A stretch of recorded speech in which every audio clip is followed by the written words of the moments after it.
नमस्कार दोस्तों, आज हम बात करेंगे धैर्य की, हमारे पेशेंस की।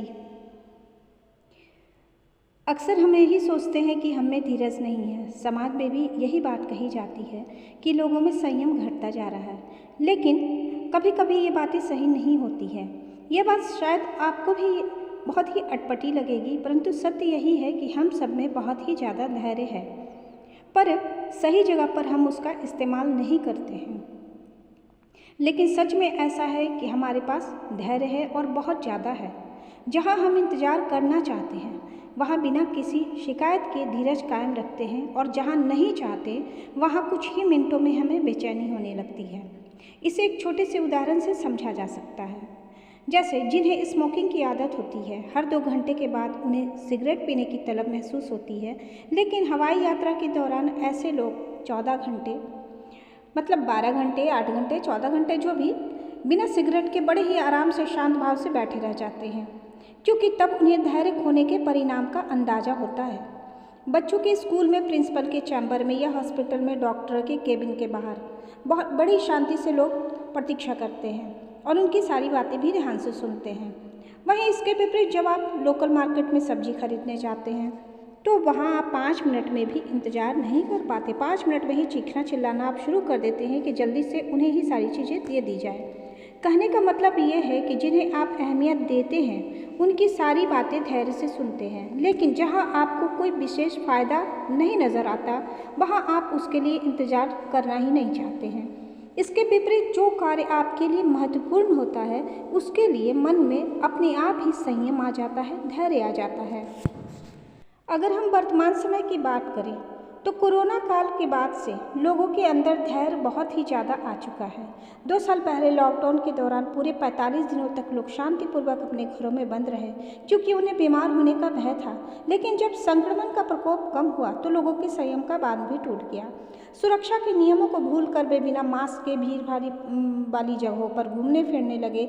ऐसा इसलिए हुआ क्योंकि लोगों की नज़रों में स्वच्छता और शारीरिक दूरियों के नियमों की अहमियत घटने लगी थी। जब तक लोग इन बातों को महत्व देते थे तभी तक उनके अंदर संयम था। आज लोग इंस्टेंट कॉफ़ी और नूडल्स की तरह हर काम 2 मिनट में ही पूरा करना चाहते हैं। हालांकि आपने भी बुजुर्गों से यह कहावत जरूर सुनी होगी, जो सहज पके सो मीठा होवे। आजकल लोग पल भर में सब कुछ सुधार लेना चाहते हैं, जैसे हफ्ते भर में ही 10 किलोग्राम वजन घटा लेना, या और भी बहुत कुछ बहुत जल्दी जल्दी लोग चाहते हैं, लेकिन यह असंभव है। धैर्य न होने के कारण लोग मोटापा कम न होने के कारण चिंता में दुखी हो जाते हैं। जो लोग भी तुरंत ही बदलाव की बात करते हैं वास्तव में वो सत्य को नहीं जानते हैं, क्योंकि सत्य जानने के लिए तो तह में जाना होता है ना। धैर्य की कमी अक्सर पेरेंट्स में भी देखी जाती है। आजकल बच्चों के पालन पोषण के दौरान उनके माता पिता भी अधीर हो जाते हैं। वे चाहते हैं कि उनके नासमझ बच्चे भी अचानक कक्षा में प्रथम आने लगे, फर्स्ट आने लगे। अगर कोई छात्र रात दिन कड़ी मेहनत करके अपने पेरेंट्स को यह सपना साकार करके बता देता है, दिखा देता है, तब भी खुश होने के बजाय वे हमेशा चिंतित रहते हैं, क्योंकि बच्चे से उनकी उम्मीदें बढ़ने लगती हैं। उन्हें लगता है कि पता नहीं अगली बार ये कर पाएगा या नहीं कर पाएगा। मान लीजिए आपका बच्चा दिन रात अध्ययन कर रहा है या स्टडी कर रहा है और महात्मा बुद्ध की तरह परम ज्ञानी और दार्शनिक बन जाए, तब भी आपकी शिकायतें कभी भी दूर नहीं होगी, क्योंकि आपको लगेगा कि मेरा बच्चा पहले जैसा सहज नहीं रहा। इस तनाव से आपका ब्लड प्रेशर बढ़ जाएगा। मुझे ऐसा लगता है कि पहले भी लोग बहुत अधीर होते थे, या कोई नई बात नहीं है। प्राचीन काल में हर राजा अपने राजकुमार से यही उम्मीद रखता था कि वह सबसे कुशल योद्धा और सभी कलाओं में पारंगत हो। प्रोफेशनल लाइफ भी इससे अधूरा नहीं है या छूटा हुआ नहीं है। आजकल अपनी कामकाजी ज़िंदगी में अधिकतर लोग यह सोचकर दुखी रहते हैं कि दूसरों की सैलरी मुझसे ज़्यादा क्यों, और प्राइवेट फर्म में ये बहुत ज़्यादा ही देखी जाती है। लोगों में ऐसी अधीरता बहुत गहरी है, इसलिए आज के युवा बिल्कुल असंतुष्ट रहते हैं और वे बार बार जॉब बदलते रहते हैं। कुछ युवाओं को ऐसा लगता है कि संतुष्टि सफलता के मार्ग में बाधक है। जब वे संतुष्ट हो जाएंगे तो अच्छे भविष्य के लिए प्रयास करना बंद कर देंगे, पर वास्तव में ऐसा नहीं होता है। श्रीमद् भागवत गीता जी के दर्शन सफलता के विरुद्ध नहीं है। हमारे वेदांत उन्नति का निरादर नहीं करते। वास्तव में किसी का धीर गंभीर होना कोई अवगुण नहीं है, बल्कि यह तो ऐसा सद्गुण है जो बहुत कम लोगों में पाया जाता है। कुछ लोग सामान्य स्थितियों में भी धैर्यवान बने रहते हैं, लेकिन जब अचानक उनके सामने कोई समस्या आती है तो वो बुरी तरह घबरा जाते हैं और सही ढंग से कोई निर्णय नहीं ले पाते हैं। जीवन में उतार चढ़ाव आना स्वाभाविक है, पर ऐसा भी नहीं है कि कोई व्यक्ति हमेशा समस्याओं से घिरा रहे।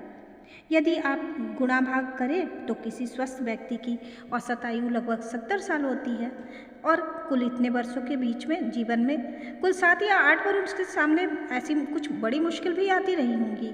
इसके अलावा कुछ छोटी छोटी परेशानियां भी आती हैं जो कि सभी की ज़िंदगी में स्वाभाविक रूप से आती हैं।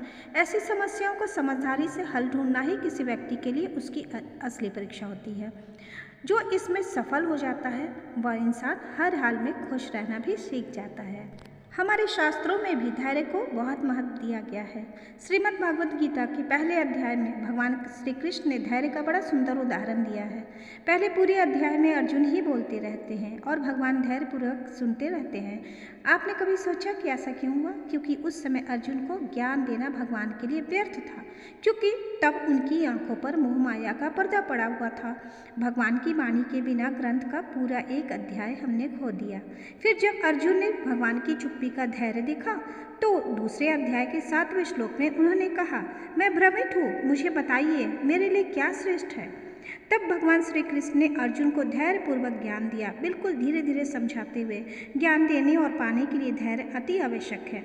उदाहरण के लिए अंग्रेजी की कक्षा में शिक्षक छात्रों को पहले दिन शेक्सपियर को नहीं पढ़ाते। शुरुआत में कुछ छोटी मोटी कहानियाँ ही सुनाते हैं। इसके बाद जब बच्चे पढ़ाई में दिलचस्पी लेने लगते हैं तब उन्हें आगे का पाठ पढ़ाया जाता है। इसी तरह अध्यात्म में पहले दिन ही व्यक्ति को ध्यान नहीं सिखाया जाता, इसलिए 6ठे अध्याय तक भगवान ने अर्जुन को धैर्य के बारे में बताया। मन का भटकना सहज है, लेकिन ज्ञान की मदद से इस भटकाव को नियंत्रित कैसे किया जाए, गीता जी में भगवान ने अर्जुन को यही समझाया है। हमारा ध्यान और धैर्य इन्हीं बातों पर केंद्रित होता है जिन्हें हम महत्व देते हैं। युवा बेटा माता पिता की बातें धैर्य से नहीं सुनता, लेकिन जब वह डॉक्टर या वकील के पास जाता है तो वहाँ सारी बातें धैर्य के साथ सुनता है, क्योंकि उसे मालूम होता है कि जरा सी चूक से भी उसे बड़ी परेशानी हो सकती है। और अंत में यही कहना चाहूँगी कि धैर्य धीरे धीरे धारण होता है और यह व्यक्ति का स्थायी भाव बन जाता है। क्या आपने पूरे धैर्य के साथ इस मेरी वीडियो को सुना है? नहीं सुना होगा। अगर सुना होगा तो प्लीज़ कमेंट करके ज़रूर बताइएगा, क्योंकि मैं जानती हूँ कि आधी दूर में ही आपने छोड़ दिया होगा इसे, क्योंकि आपको क्या लग रहा होगा कि इसमें अब क्या रखा है, इसमें तो वो बात नहीं है जो हर बार होती है। लेकिन प्लीज़ धैर्य से मेरी इस वीडियो को पूरा देखिए। जिन लोगों ने अधूरा छोड़ दिया है प्लीज़ दोबारा देखें और हो सके तो इसे शेयर भी करें। और जिन लोगों ने मुझे सब्सक्राइब नहीं किया है प्लीज़ मेरे चैनल को सब्सक्राइब भी कर ले। फिर मिलूँगी नए वीडियो में नए टॉपिक के साथ और बहुत ही अच्छी चीज़ लेकर मैं आने वाली हूँ, तो प्लीज़ कंटिन्यू मेरे चैनल पर बने रहें। इसी के साथ मैं वीडियो को एंड करती हूँ। आप सभी को bye bye and take care.